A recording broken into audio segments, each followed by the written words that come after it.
Hey guys, and welcome to Pixel Cherry Ninja's channel. I've gone down a little bit of a rabbit hole since discovering the tool AccuracyCoin. It's a tool, a benchmark tool that, well, it works out how accurate your NES is, your NES, your emulator, your FPGA core, wherever you can load a NES ROM. This AccuracyCoin benchmark tool will run and it will give you a score out of 128. Now, since doing this video has taken me quite a bit of time. The test tool has been updated and now it goes for 129 tests. But the one in this video, we are going to run through 128. I want to send a special thank you out to absolutely everybody that helped me. Their names will be in the credits, by Anime Otaku, What's Ken Making, Bedroom Ninja, SuperNES. Plenty of other people have helped me with the footage. I've got like 25 different setups in here, lots of different FPGA devices, software emulators, standalone and via RetroArch. In fact, whatever way I could think of playing a NES, I ran that version. Now, do check the pinned comment for this post because I'll keep updating it if there's new ways of testing it, and if this video does well, I might then go ahead and do the version with 129 tests, or who knows, maybe there'll be more later. So guys, honestly, when I say I went down a rabbit hole, I really did. I mean, I went absolutely everywhere. I went Tang 20k, Tang 138k, I went all the different MiSTer FPGAs, QM Tech, MiSTer Pi, original MiSTer Multi-System 2, like I said, software emulators via RetroArch, where is QuickNest, Nestopia, and standalone emulators. And a massive thank you to everyone that helped me with it. Like I said, I can't remember everyone's name off the top of my head because some usernames are difficult to remember. But honestly, guys, I assure you, I had a lot of help with this and I certainly appreciate it. So in this video, guys, we are gonna go over to tier maker, something like this, right? And that tier maker, we are going to put all the different ways of playing the NES. I think I've got 25 different ways here, and we're going to put them into tiers. And like I said, check the pinned comment because if there's more information that comes to light, I am going to be talking about that. I'm going to be adding those to the pinned comment going on. So think of it as an ongoing video, and there might be a follow-up video. But guys, honestly, this is just absolutely banging. I've had so much fun with AccuracyCoin, and my videos take me like 20 minutes to make, film, and it may be an hour editing, I don't know, but definitely within 2 hours. This one's taken me a long time getting everything together, filming some stuff myself, and having other members of the community helping me film all this stuff. So it's a fantastic joint effort. I appreciate every single person that helped, and I appreciate you guys watching this stuff. So let's slowly head over to the tier maker list. If you're not subscribed to the channel, then a subscription and a like is always super duper appreciated. Let's go. And we're here, guys. We are on tier maker. Before I go further in, I want to send a special thanks out to Anime Otaku because yesterday I did all the little graphics, but the writing was way too small and it was too late and I couldn't continue. And Anime Otaku was like, don't worry, I'll do all the little logos for you that you're going to drag and drop in a tier list. So big thanks out to everyone. Please check out the description because everyone that has helped will be listed in there. A lot of people helped and this video took me a long time to put together. So I do hope it does well. So everything below is listed alphabetically. We've got 5 categories, one being 128 being the hottest, being the maximum score we can get in this version of AccuracyCoin. Then we've got 114 to 127, sorry, so 114 to 127 being like the next tier down. Still an excellent way to play, guys. Most people, especially me, can't tell the difference between the two cores really unless you really start digging and trying to look for minute details. Then we've got 100 plus, so being between 100 and 113. Then the next one being 80 plus, which will be between 80 and I guess 99, and it says 80 minus, so anything below 80, so 79 and below. So these are listed alphabetically. Let's drag them up. So the first one we're looking at is AG23. It says 223 there, but I'm sure it's AG23. So we're going to put that straight into like the second category down, right? So essentially the B category, but 114 plus. So AG23, still an excellent core, guys. It's a brilliant core. So this is, if you run the updater on the Unlock Pocket, this is the core that it will fetch, right?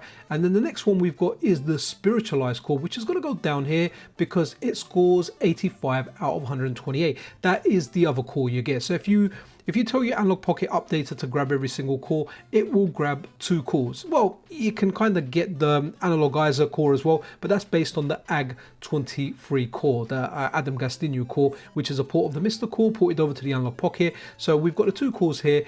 The vanilla cores you get, the better one is AG23 core as far as accuracy goes, and the worst core is the spiritualized one. So the one over here, now this scores 128, but I can't put it up here, and I'll explain why.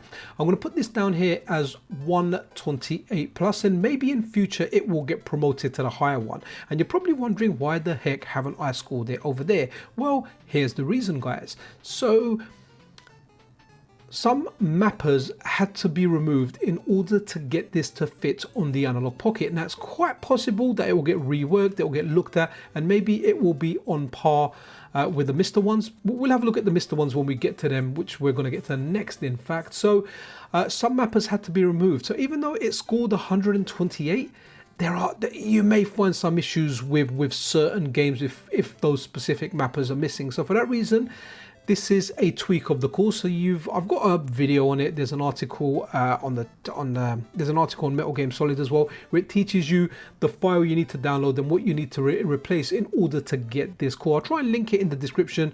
If I haven't, then just hit me up in the comments and I'll link you a tutorial of how to get that done. So that's the reason, even though that's a perfect score, the reason it's not up there. I know it's sounds, but I've given my reason as to why I haven't put it for the pure 128. Then we have got the Thoracic. So this is an original DE10 Nano from Thoracic, and the one that we're using here is, so this is using the MiSTer add-ons SD-RAM, which is version 2.9. I wanted to put that in there because I remember sometimes SD-RAM made a difference with certain stuff. Maybe it doesn't affect the core, the NES core so much, but hey, you know what, I wanted to put it in there because it's just something I wanted to add. Then the next one we've got is, we have got the MiSTer Pi from Taki Udon. So that scored 128 out of 128, so absolutely fantastic there. So guys, the core that I tested at the time of shooting this video was a test build, but it has been implemented on the main core. So these cores now that get 128, you can grab them on the MiSTer via update tool. Then we've got another Thoracic one that I've got, which is my original DE10 Nano. It's unlike the MiSTer add-ons one. It's not a dual RAM setup. Not that it matters for this core. It is a single SD RAM setup, and the SD RAM that I'm using in my original MiSTer that I bought and I constructed myself, or a friend constructed for me, that one used MiSTerFPGA.co.uk's RAM, and that was just like the MiSTer add-ons RAM version 2.9. Then the MiSTer multi-system from Herber, that scored 128 out of 128. Sorry, that's the MiSTer multi-system 2. So far out of the 4 MiSTers, we've got 2 originals, and then we've got 2 alternatives, the MiSTer Pi, and we have got the MiSTer Multi-System 2, again scoring max marks. Next up, the QM Tech one. The QM Tech one scoring 128 out of 128. So at this point, I can say comfortably that in that top tier we have got MiSTers. We haven't finished yet, there's still more to go, but and any iteration of the MiSTer FPGA, whether you buy an original, whether you buy a Taki Udon board, a MiSTer Pi, whether you buy a MiSTer Multi-System 2 or a QM Tech MiSTer, as far as playing the NES core, they all score exactly the same. There is no difference whatsoever in the test that I conducted, and I conducted 3 of those tests. The MiSTer Multi-System 2 was done by Ken from the channel What's Ken Making, so thank you for that. The QM Tech one was done by Anime Otaku. I've still got all the separate videos for them. Maybe I'll put them together in a kind of I don't know, different post. Also, this video is going to go out to patrons and members of my channel a day in advance before it gets released to the public for free. Hey, I do want to give my members and patrons some value.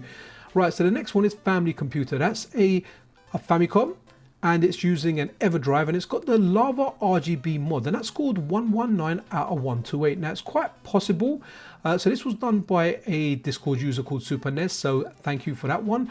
Yeah, that one, they actually said that the reason it may have scored a little lower may have been down to the mod, so not exactly sure, but still an excellent way to play. And another one from SuperNES as well was this one here, the Nintendo Entertainment System, the original system. This is the USA version of the console with an EverDrive.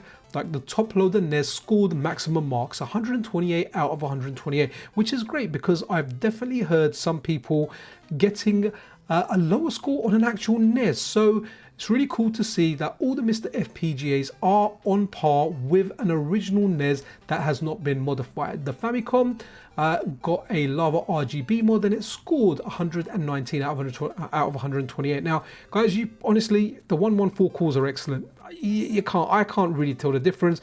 I'm sure some people will be able to tell.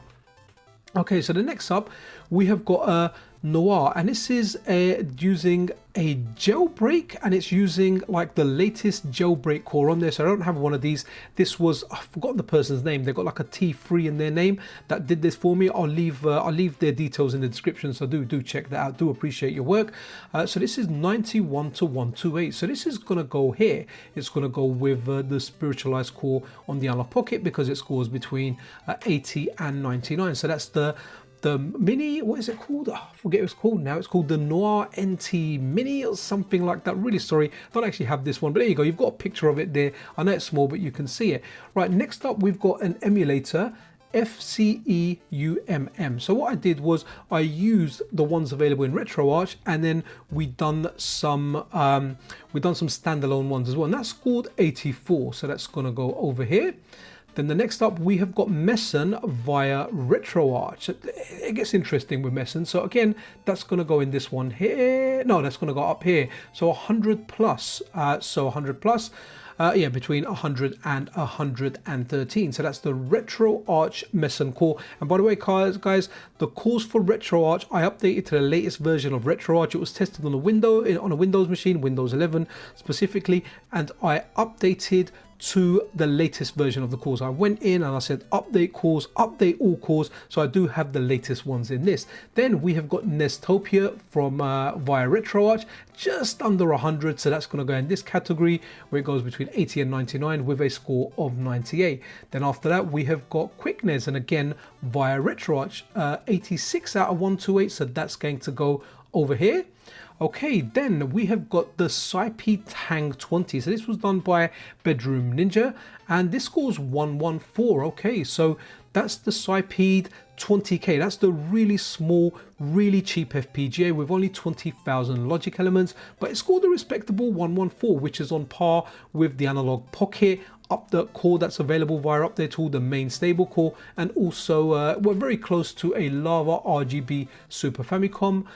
So yeah, good marks there on the Tang 20K. So if you just want to get yourself a NES, guys, you're not interested in anything else, then that Saipei Tang 20K may be a good option. It doesn't output to 1080p though, at least my 138 doesn't. It only outputs to 720, but definitely an option there. Then BizHawk. Okay, so BizHawk here, we're going to put this under -80, but it actually crashed. So when running the AccuracyCoin test ROM, it was tried multiple times and it just kept on crashing. So that one, I didn't do another category just called epic failure or complete crash, but -80, that's what we'll kind of leave there. Then really interesting here, the Saipei Tang 138K gets 114. And that seems to be quite a standard across some of them. So 114, which is exactly the same as the vanilla Analog Pocket core that you get via one of the updaters, the same as the Tang 20K, the Tang 138. And again, we're using the latest versions of the core available. They haven't been updated for a while, to be honest, but whatever the latest ones were. Then this one here, FCEUX. So this is a standalone version and not via RetroArch. So is that okay? Let's put that here. So that's 84. So that's going to be here, 80 plus. Okay, so here we have that one. Then the next one we have got is, I can't remember what this one is called. Really sorry, guys. It's got a J there. Is it JNES? I think it's called JNES. This one here. But this one has scored 17. 17 out of 128. I mean, that is very, very terrible, man. I think that's the lowest scoring one. I mean, there's the crash one. Technically, that's lower, but hey, at least it crashed rather than embarrassing itself like that with 17. Then we've got Messen, and this is really, really interesting here, guys. Messen here, 114 plus, it's got 123, which is, wow, that's really high. That's standalone Messen, right? So the one in RetroArch scores 104, but the standalone version of the emulator, the latest build, scores 123. That's super interesting.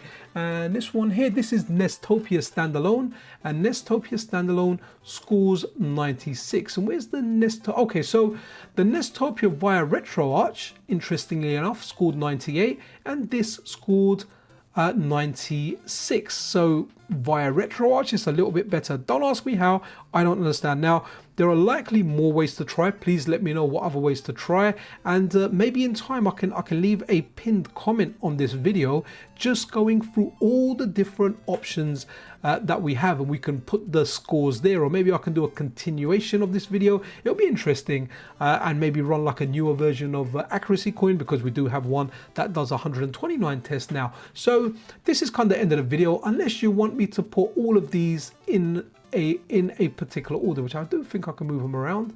Or can I move them around? Yeah, I can. Okay, so that goes there, right? Okay, 119, 114. Okay, oh no, this should go here. Right, here we go. So, and then we'll have a look at all of these. What's the highest we got here? Okay, so 98 being the highest. Ooh, where's the 98? Okay, let's move this here. Right, sorry, not used to this so much. Is 91? No, so 98, 96. Okay, right, okay, so is it moving it down? Okay, that's 85. Okay, so should be here, that should be here, and 84, right, okay, and maybe this one should be here. We got them in the right order, right? So in first place, guys, we have got every revision of the MiSTer FPGA. So we have got an original DE10 Nano, we've got the MiSTer Pi, we've got the MiSTer Multisystem 2, we've got the QM-Tech MiSTer, and they go head to head with an original NES console, an original unmodded top loader NES console. Then 114 plus, we've got the Analog Pocket Cord, which is a port of one of the newest, or one of the latest MiSTer FPGA cores. However, some mappers did have to be removed, and that's why I thought it was only fair to move it down a little bit. Even at scores 128, it's not going to be on par with the top bunch over here. Then next, guys, surprisingly, your next best option is Messen Standalone, 123 out of 128. That is freaking awesome. Then we've got a family computer, a Famicom, which has a Lava RGB mod at 119 out of 128. Then we've got the ports of the MiSTer Core over to the Analog Pocket, the stable version by Adam Gastinho, scoring 114. Then we've got the two Tangs, the 20K and the 138K, scoring a respectable 114 out of 128. And then next up, in 100 plus, the next one between 100 and 113, only one there, and that is the Messen emulator, or the Messen Core within RetroArch. Then moving down, we've got Nestopia within RetroArch at 98, Nestopia Standalone 96, and Mini Noir NT with a jailbroken core. It's really small there. Okay, cool. So yeah, 91 out of 128. Then QuickNES, which is the retro within RetroArch, 86. The Analog Pocket Spiritualized Core, scoring 85. And then we've got within RetroArch FCEUMM, 84 out of 128. And then we have got FCEUX Standalone, 84 out of 128. And finally at the bottom here, we've got JNES, 17 out of 128. That's like, what's that? Quick maths, minus 111. Absolutely nuts. And BizHawk crashed. So guys, that's it for this video. Really hope you enjoyed it. Do let me know if you enjoy content like this. Shall we do some more experiments? I really like enjoying TierMaker, and I'm thinking about buying the ad-free version if I am doing more videos like this. Massive thank you out to absolutely everyone that helped. Yeah, if you like the video, subscription and all like it, super duper appreciated. This is Pixel Cherry Ninja out.